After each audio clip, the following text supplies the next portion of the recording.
ये आकाशवाणी रायपुर है। प्रादेशिक समाचार बुलेटिन के साथ मैं दीप्ति चंद्रा।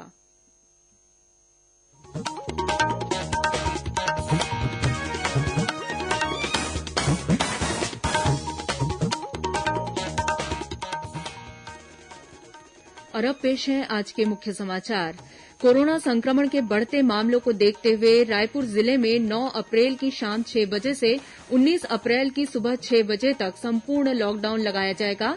केंद्र सरकार ने कहा है कि कोविड महामारी की दूसरी लहर को देखते हुए अगले 4 सप्ताह के दौरान देश में स्थिति बहुत नाजुक होगी। छत्तीसगढ़ माध्यमिक शिक्षा मंडल ने निर्णय लिया है कि 10वीं और 12वीं बोर्ड की परीक्षाएं ऑफलाइन मोड में ही निर्धारित समय सारणी के अनुसार आयोजित की जाएगी। और प्रधानमंत्री नरेंद्र मोदी अब से कुछ देर बाद परीक्षा पे चर्चा कार्यक्रम के दौरान विद्यार्थियों, अध्यापकों और अभिभावकों से बातचीत करेंगे।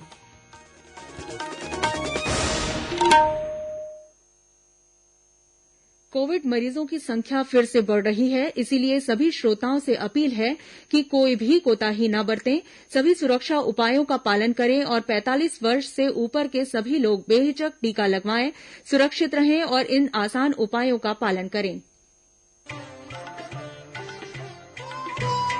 कोविड-19 से बचाव और सुरक्षित रहने के 3 उपाय। मास्क लगाएं, 2 गज दूरी है जरूरी, सुरक्षित दूरी रखें, हाथ और मुंह साफ रखें। अब समाचार विस्तार से। कोरोना संक्रमण के बढ़ते मामलों को देखते हुए रायपुर जिले में 9 अप्रैल की शाम 6 बजे से 19 अप्रैल की सुबह 6 बजे तक संपूर्ण लॉकडाउन लगाया जाएगा। यह घोषणा आज एक पत्रकार वार्ता में कलेक्टर डॉक्टर एस भारतीदासन ने की। लॉकडाउन के दौरान जिले की सभी सीमाएं सील रहेंगी। जिले में प्रवेश केवल ई पास के जरिए मिल पाएगा। पेट्रोल पंपों से सिर्फ शासकीय वाहन, एम्बुलेंस, मीडियाकर्मियों और एडमिट कार्ड दिखाने पर परीक्षार्थियों को ही पेट्रोल दिया जाएगा। सरकारी कार्यालयों में आम लोगों की आवाजाही पर प्रतिबंध होगा।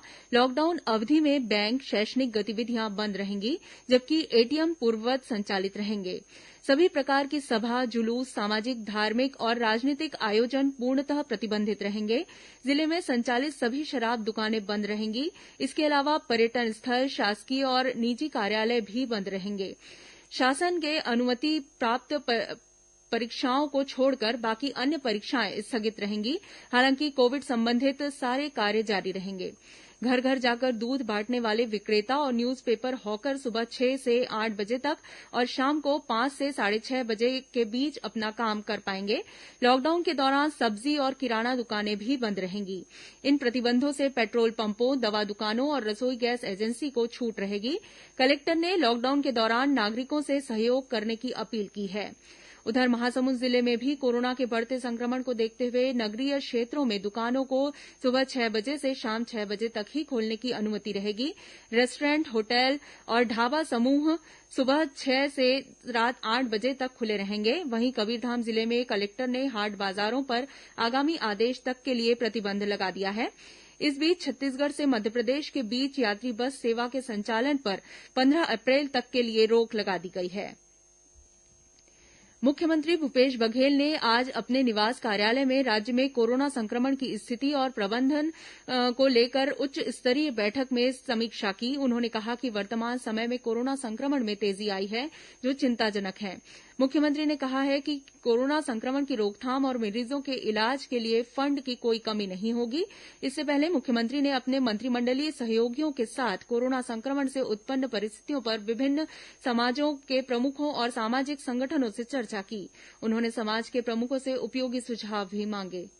कोरोना हम सब मिलकर लड़ेंगे तभी परास्त कर सकेंगे। पिछले समय भी समाज के लोगों ने बढ़ चढ़कर हिस्सा लिया था और इस समय भी सभी सामाजिक संगठनों ने सहयोग करने की बात कही है। और ये अवसर है कि जब हम सब संगठित होकर जो कोरोना के जो नियम है उसे पालन करें, बार बार हाथ धोते रहें, मास्क का प्रयोग करें और जो दूरी है, फिजिकल डिस्टेंस है, उसे बना के रखें।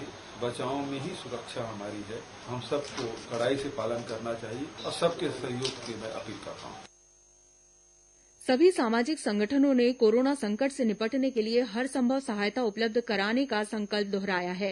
इस बीच मुख्यमंत्री ने स्वास्थ्य विभाग के वरिष्ठ अधिकारियों को निर्देशित किया है कि वे कोरोना संक्रमण की गंभीरता के हिसाब से ही मरीजों को अस्पताल में बिस्तर उपलब्ध कराने की प्रक्रिया निर्धारित करें। किसी भी मरीज को सिफारिश या दबाव के आधार पर बिस्तर उपलब्ध न कराया जाए। मुख्यमंत्री ने ऐसी व्यवस्था सुनिश्चित करने के लिए कहा है कि जरूरतमंद मरीजों को ऑक्सीजन वाले बिस्तर और वेंटिलेटर सुगमता से मिल सकें। प्रदेश में कोरोना संक्रमण के मामले तेजी से बढ़ रहे हैं। कल एक ही दिन में करीब 10,000 नए मामले की पुष्टि हुई है।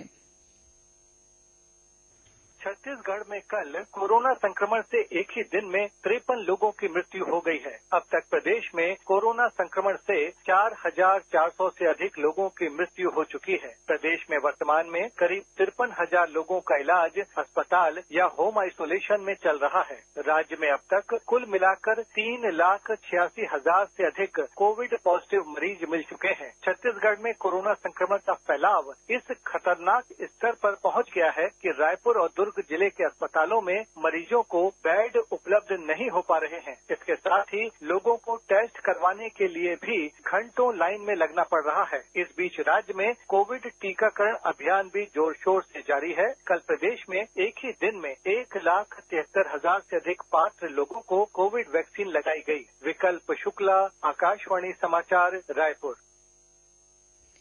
इस बीच देश के प्रसिद्ध संगीतकार और गायक कल्याण सेन का आज कोरोना संक्रमण की वजह से निधन हो गया। वहीं राज्य के वन मंत्री मोहम्मद अकबर की कोरोना जांच रिपोर्ट पॉजिटिव आई है। श्री अकबर होम आइसोलेशन में हैं और अपने संपर्क में आए सभी लोगों से कोरोना जांच कराने की अपील की है।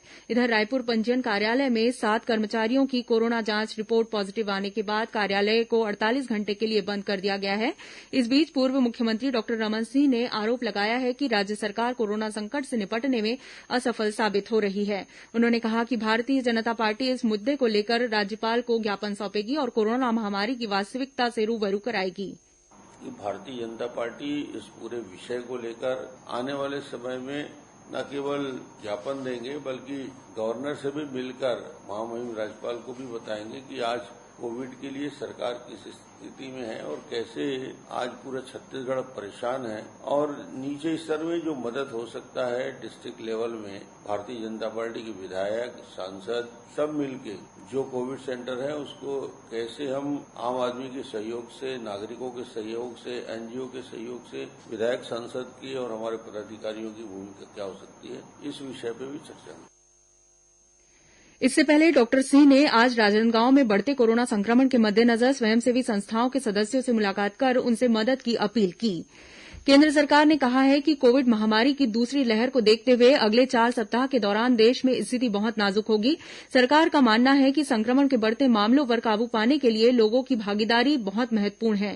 नीति आयोग के सदस्य डॉक्टर वीके पॉल ने नई दिल्ली में बताया कि कोरोना के बढ़ते संक्रमण को देखते हुए कोविड नियमों का कड़ाई से पालन किया जाना चाहिए। उन्होंने लोगों से अपील की कि वे टीका जरूर लगवाएं। केंद्रीय स्वास्थ्य सचिव राजेश भूषण ने बताया कि देश में 10 ऐसे जिले हैं जिनमें संक्रमण के सबसे अधिक मरीज सामने आ रहे हैं।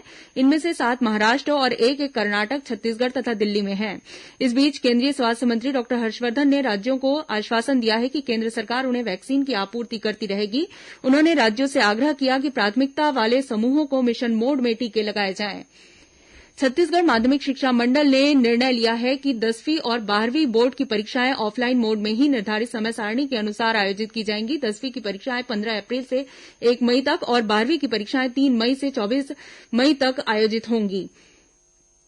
प्रधानमंत्री नरेंद्र मोदी अब से कुछ देर बाद परीक्षा पे चर्चा कार्यक्रम के दौरान विद्यार्थियों, शिक्षकों और अभिभावकों के साथ बातचीत करेंगे। कोविड महामारी को देखते हुए कार्यक्रम के इस संस्करण का आयोजन वर्चुअल रूप में किया जा रहा है। इस कार्यक्रम के दौरान प्रधानमंत्री विद्यार्थियों को तनावमुक्त होकर परीक्षा की तैयारी करने और उसमें बैठने के बारे में अपने विचार और सुझाव साझा करेंगे।